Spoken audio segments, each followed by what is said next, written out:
Assalamualaikum warahmatullahi wabarakatuh. Good day, everyone.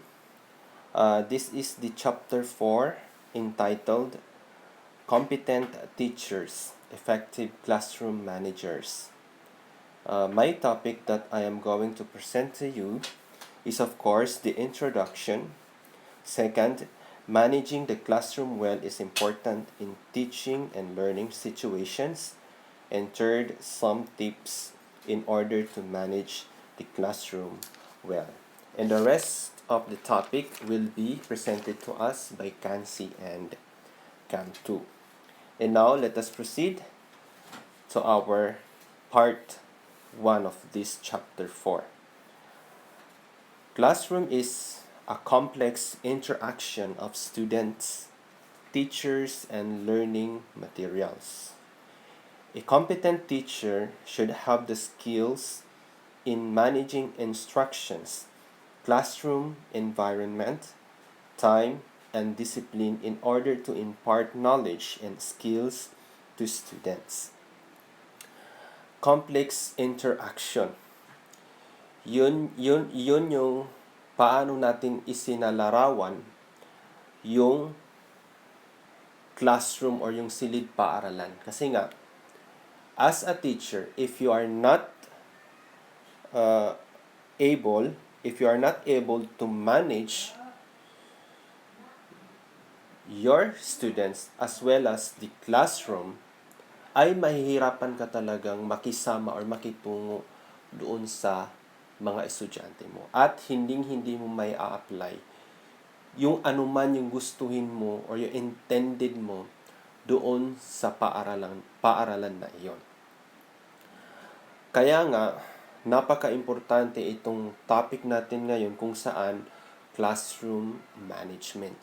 Para sa ating mga future teacher na we can manage our classroom in order to promote an environment that will be conducive enough for our students so that promote them and stimulate them to learn. Diba nga? Yun naman yung pinaka-focus natin bilang isang teacher is how we impart knowledge effectively into our students. Okay, let us proceed to the intended learning outcomes or ILO. Through this presentation of mine, we are expected to manage instruction, relationship with our students, physical environment. As I said nga kanina, dapat ma-promote natin yung conduciveness of the environment of our classroom para ma-stimulate yung learning process doon sa mga estudyante. Discipline. Both teacher and the student must have discipline. For instance, as a teacher, you have to be disciplined enough because you are the model of your students. At doon naman sa mga estudyante, through the management that the teacher will be established on that particular classroom that will promote students' discipline, time, and routines effectively, inshallah. Yan yung intended learning outcome natin sa ating presentasyong ito. Okay? For our introduction, should teachers still worry about students who chew gum? What should teachers do about those students whose cell phones ring in class? How should teachers react when they hear students using offensive language? These are very common problem that we as a future teacher will possibly encounter in the behavior of our possible students in the future. Given na ito sa atin na may encounter talaga natin yung iba-ibang behavioral ng mga estudyante. Andun na yung mabait, andun na yung maingay, andun na yung parang walang pakialam. Bilang isang future teacher, dapat open-minded tayo. Dapat given na iyon sa ating mga isipan na posible nating maharap ang ganoong klaseng mga estudyante. Di ba nga? For us to be able to deal with it.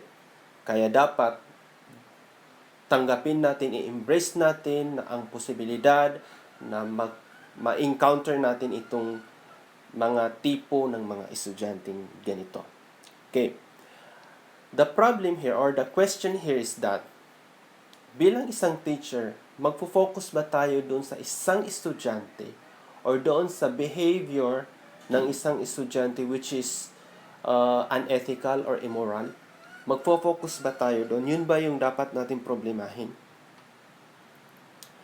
Teachers wonder what to do about this and the countless other learner behaviors that they witness each school day. Are these the issues that should concern them, or should they focus exclusively on the more serious problem confronting the students? Yun nga yung tanong doon. Magfo-focus ba tayo doon sa problem? Okay.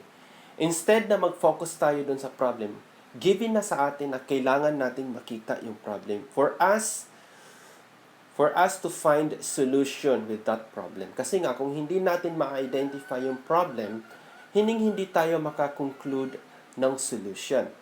But, bear in our mind that huwag tayong masyadong mag-focus doon sa mga problema, behavioral problems ng ating mga estudyante because we should focus doon sa pag-establish natin ng classroom management in order to aid those problems that we encounter each day, each school days. Di ba nga? Classroom management. Classroom management is the business of getting students to do what teachers want them to do. Yun nga yung sinasabi natin. Hindi naman mali kung makita natin or mahanap natin kung ano yung problema doon sa mga estudyante. But, imbes na doon tayo mag-focus, much better that we spend our time focusing on how we establish classroom management. Kasi nga, through classroom management, doon natin makukuha yung mga estudyante kung paano sila mag-behave orderly. Paano sila mag-behave as a student. Doon natin sila mapapasunod kung ano yung gusto nating gawin, ano yung gusto nilang gawin. Doon natin sila mapapasunod kung ano yung dapat nilang gawin sa class, sa loob ng silid-paaralan. If the teacher is good at it, kung ang teacher is magaling sa classroom management, there's a lot of things get done and student enjoy coming to school. Kapag magaling yung teacher sa classroom management, makukuha niya yung pulso at loob ng mga estudyante. Napakadaming learnings activities silang maaring matapos.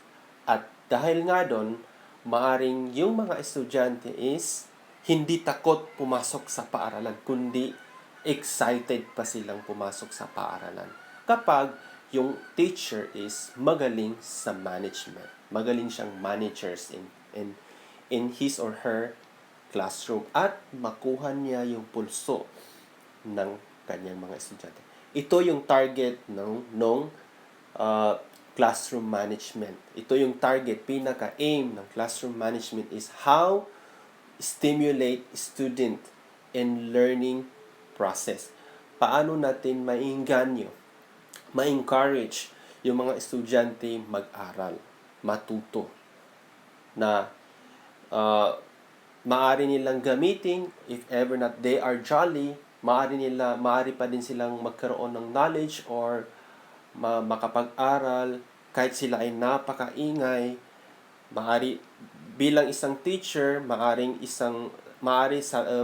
maisip natin isang problema 'yon kasi napakaingay.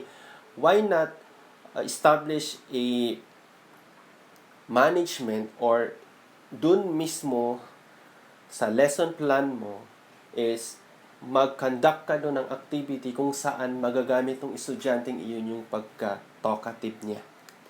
Para naman yung pagiging talkative niya is makukuhanan niya ng learning. Hindi lang basta nagsasalita lang, wasting his or her time by talking so much na wala namang nakukuhang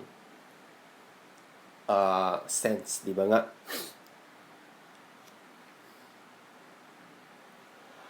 Okay, here are some problems that teacher may encounter in classroom. First, chaotic activities. Yun nga. Without classroom management, the activities that teacher are intended to establish will be resulted in a chaotic activity if he or she doesn't have any classroom management. Cyberbullies. Ito pa yung isang problema. Online cheating. Cramped and overcrowded rooms. Paano ma-manage paano ka makikipag-deal doon sa silid paaralan na iyon na napakadaming estudyante? Paano mo makokontrol yung flow of traffic doon sa classroom mo? Kasi nga napaka-overcrowded. Paano mo yun siya ma-manage kung hindi ka gagawa ng classroom management? And then no enough basic materials, etc. Yun nga.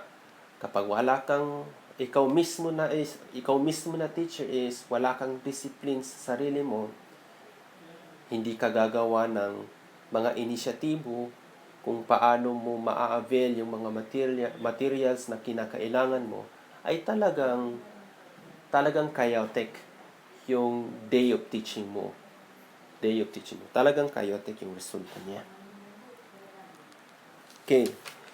Here are some possible remedy to the problem. First, teacher can arrange desks to encourage collaboration as well as independent work. Yun nga, bilang isang teacher, dapat tayo yung nanguna. Dapat tayo yung nagiging modelo sa ating mga estudyante.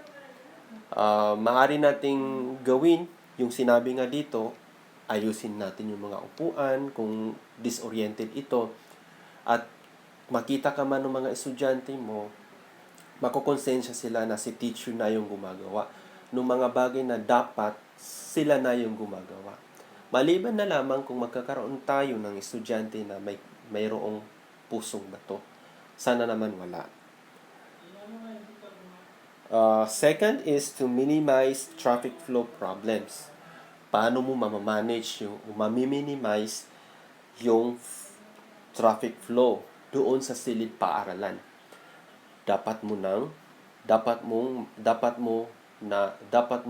alamin kung ano yung mga inisyatibo para ma-minimize mo iyon. Hindi mo na maalis if ever man na yung silid paaralan na iyon is overcrowded siya. Ngayon, ang problemahin mo is paano mo yun mamamanage. Paano mo ma-minimize yung traffic flow doon mismo sa loob ng silid paaralan. Number 3 is make sure materials are readily available. Yun nga, bilang isang teacher, kinakailangan natin na magkaroon ng lesson plan. And having a lesson plan is not enough, it should be mastered. Dapat master din natin yung anuman yung lesson plan meron tayo.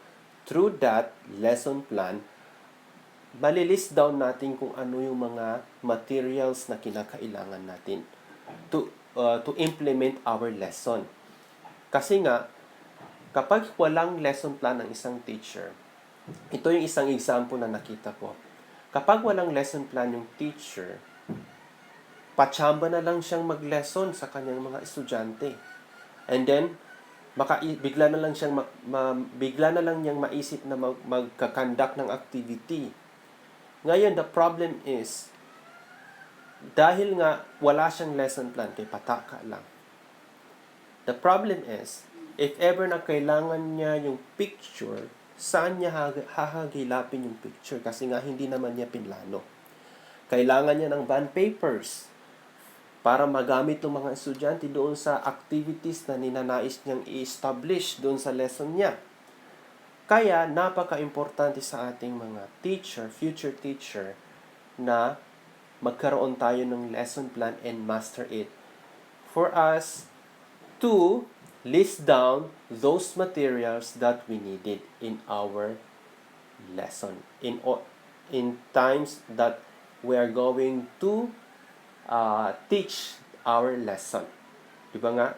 If ever that na-indicate doon sa lesson plan mo, yung mga materials needed mo, for instance, picture, kailangan mong makapresent ng picture, at least you have already the picture that you are intended to show with your students. Ganon din yung kung, for example, comic strip, meron ka ng comic strip na mapipresent doon sa mga estudyante mo, meron ka ng mga marker, bond paper, construction paper na maaari mong ibigay doon sa mga estudyante mo if ever na magkakandak kayo ng activities. Kaya, bear in our mind, instill in our mind as a future teacher, kailangan talaga natin ng lesson plan. Kasi nga, through that, malilist down natin kung ano yung mga materials na kinakailangan natin doon sa pag-establish natin ng ating lesson plan. Okay? Stimulate students' engagement with displays of students' learning output. Kailangan din bilang isang teacher is transparent tayo doon sa mga estudyante. I-display natin yung mga learning output ng mga bata para makita nila kung yung resulta ng kanilang pag-aaral. At if ever man na pag-iiwanan sila is ma-encourage silang humabol. Malalaman nila kung ano yung kulang nila, ano pa yung dapat nilang gawin, 'di ba nga? Makikita nila yung resulta ng kanilang pinaghirapan, hindi yung pataka lang yung teacher magbigay ng grades without any info na napopossess ng mga estudyante doon sa learning nila. Learning output nila. Okay? Yun yung mga possible remedy to the problem. Yun yung mga posibleng remedyo doon sa mga nabanggit nating problema kanina.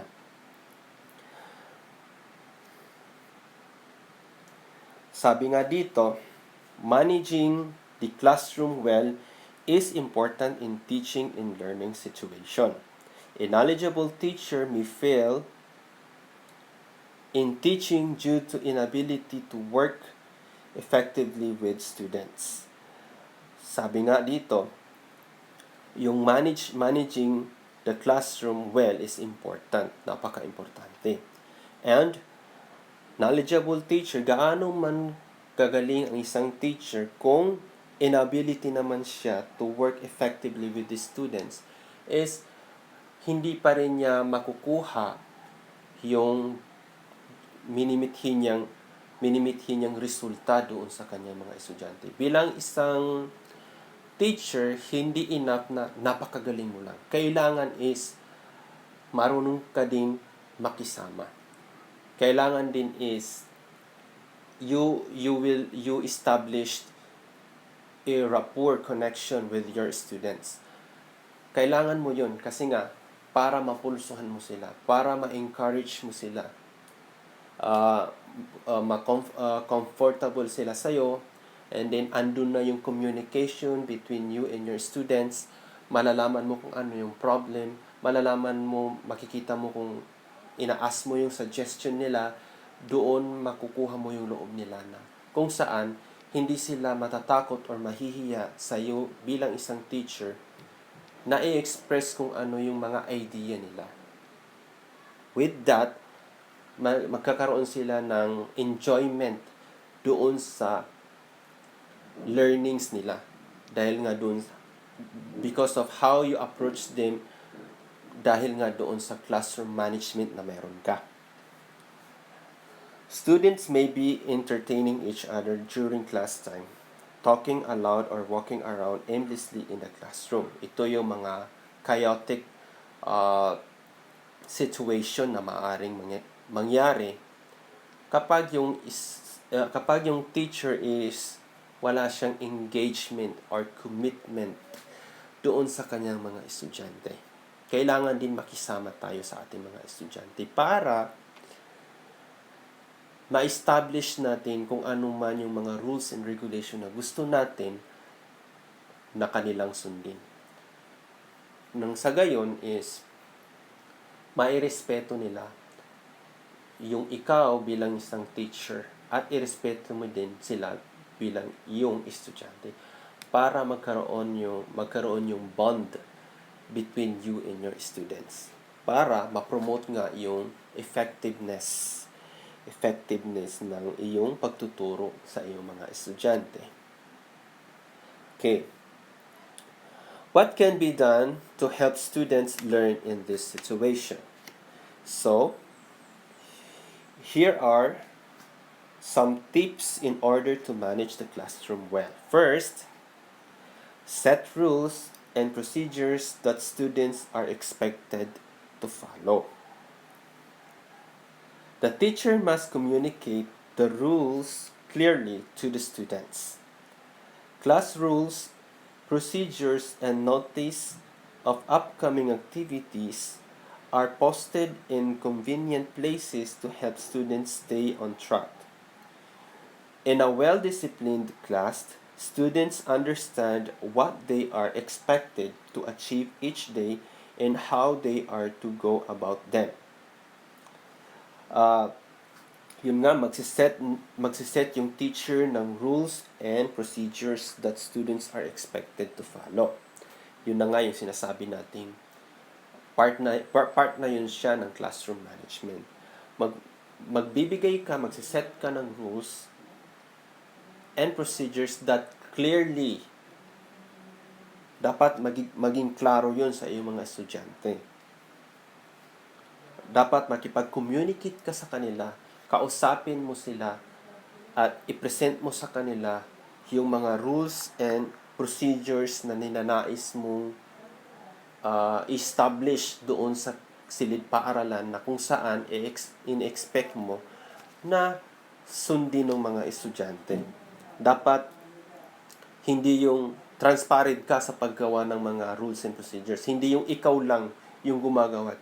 Kailangan mo ding kunin yung opinion, yung engagement ng mga estudyante doon sa rules and procedures na nais mong i-establish doon sa silid paaralan para magkaroon kayo ng collaboration at agreement para mas maging solid kung ano man yung rules and procedures na mabubuo doon sa silid paaralan na iyon. Yun nga, kabilang nga doon yung pagpo-post mo or pagpo-post ng isang teacher doon sa mga upcoming activities para at least they are updated enough. Alam nila kung ano yung mga susunod na activity, ma-prepare nila yung sarili nila sa next day of class. Yun yung purposes ng mga ito. In a well-disciplined class, students understand what they are expected to achieve. Yun nga. Well-disciplined class na masasabi kapag yung mga estudyante mo is alam nila kung ano yung dapat nilang gawin sa paaralan. That is one of the indication that disciplined yung class mo. Number 2, let student actively engage in pursuit of knowledge.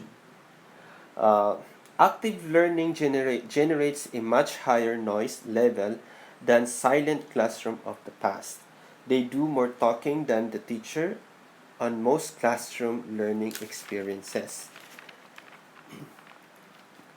yun nga, hayaan natin yung mga estudyante na maging aktibo doon sa pag-aaral nila. For example, kung wag nating i-ignore kung ano man yung opinion meron sila. Much better pa nga na sila yung mostly na magsasalita para makita mo mismo yung learning, kung meron ba silang learning na nakukuha doon sa topic na gusto mong i-impart sa kanila, doon sa learning na gusto mong i-impart sa kanila. Rather, hayaan mo silang, let them discuss, even correct man yun or mali, hayaan mo sila doon sa opinion nila. If ever not that their opinion is wrong, don't you ever embarrass them, but instead you have to find some way to correct their opinion. Maaari mong sabing wala namang maling opinion, pero sinasabi mo din kung ano yung tama, yung correct, without embarrassing them. Kailangan alam mo bilang teacher how to manage that, kung paano mo yun i-manage, kung paano mo i-correct yung estudyante mo na hindi sila na-embarrass. For us, for them to be comfortable enough sa iyo, na hindi sila mahihiya mag-express ng kanilang opinion, ng kanilang thoughts about doon sa topic na dinidiscuss ninyo. And then, wag nating problemahin yung masyadong maingay. Unlike noon, talagang silent yung mga estudyante noon, yung traditional pa, kasi nga, ang ginagawa lang is sumulat and then makinig. Sulat, makinig lang.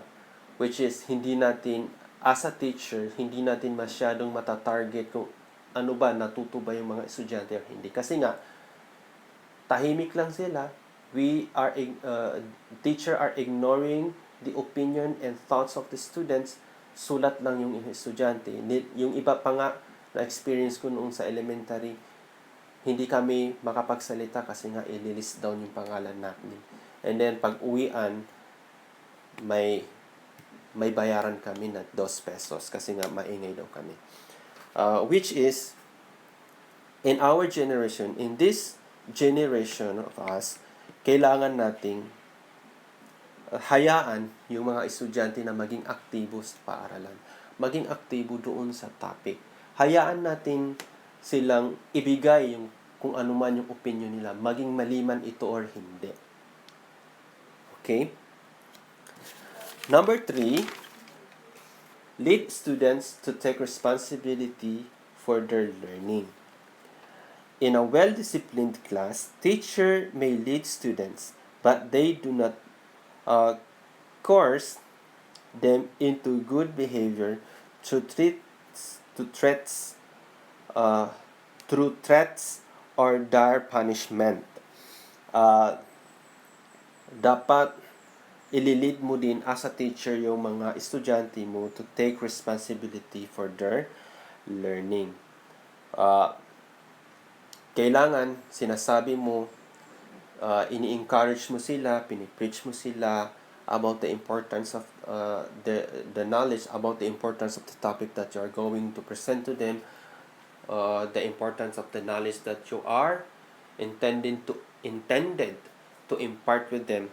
Kailangan mabigay mo yung rational, yung purposes kung bakit niyo yun pinag-aaralan. Hindi yung pino-force mo yung estudyante. For instance, if ever na hindi mo ito masagot, ganito ang punishment mo, hindi pwedeng ganon. Kailangan i-encourage mo sila, i-convince mo sila na mag-aral ng mabuti. Hindi effective yung nag-aral lang sila kasi takot sila doon sa punishment na ibibigay mo sa kanila. Na nag-study lang sila kasi nga na-threaten sila doon sa sinabi mo. Which is walang learnings doon. Maaring memorize lang nila pero hindi nila nasa puso or hindi nila na value yung learnings, yung knowledge na ninanais mong i-share sa kanila. Which is masyadong malayo yung pagkaiba nung learning na kung saan in-encourage mo yung estudyante, pinakita mo, diniscuss mo sa kanila kung ano yung kaimportantehan, ano yung values na makukuha nila doon sa topic na ninanais mong i-impart sa kanila, doon sa knowledge na nais mong i-impart sa kanila, na orient mo sila doon sa values ng mga learnings na iyon. And then, yun, mabavalue nila yun. Hindi yung tinetreth mo sila para lang ma-memorize nila kung ano yung ano ito, ano yan, ano ang dapat gawin. Hindi yun siya nabavalue ng estudyante. Bagkus, memorize lang niya kasi nga takot siya doon sa threat or doon sa punishment na ipapato mo sa kanila. If ever that they will never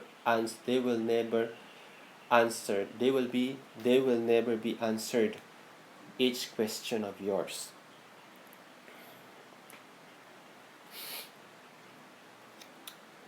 Teachers encourage students to understand the importance of choosing good behaviors over the short-term thrill of bad behaviors. Successful teachers employ a varsity of strategies to promote responsible decision-making and create self-reliance students. And number 4, respect everyone. Okay, teacher and students treat each other with obvious respect. Kailangan, bilang isang teacher, kung nais mong irespeto ka ng iyong mga estudyante, irespeto mo din yung mga estudyante mo. Kailangan irespeto mo kung ano yung opinion nila, maliman yung, tulad nga nung sinabi natin kanina, magkamaliman sila doon sa opinion nila, don't embarrass them.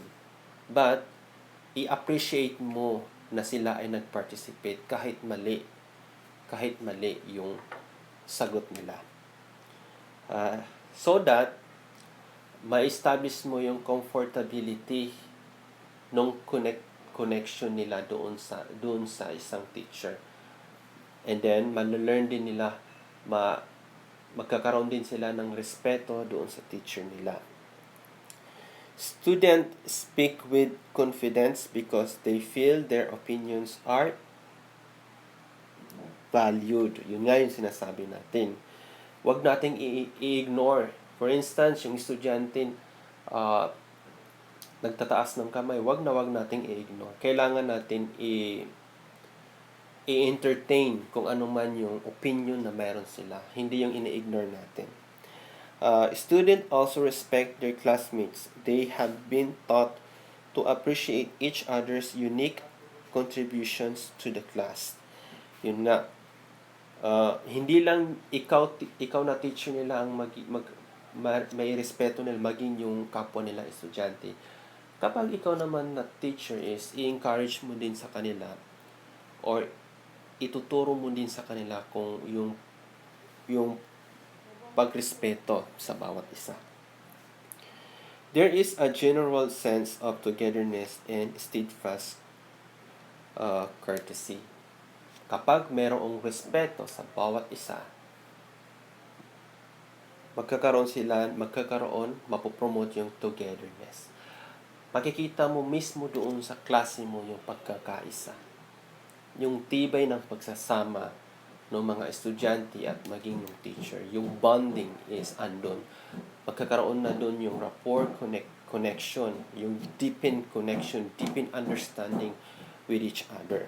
Kaya napaka-importante itong mga tips na ibinigay natin, no? Okay? I'm hoping na naintindihan natin ang aking topic. Mag-suggest lang kayo or magbigay lang kayo ng opinion. Just comment if ever na merong hindi masyadong klaro or hindi ko masyadong na-discuss. Paki-share na lang yung idea ng mga kaklase ko. If ever na meron kayong great idea dyan, maaari naman ninyong i-share. Salamat. Hanggang dito na lang. Assalamualaikum warahmatullahi wabarakatuh.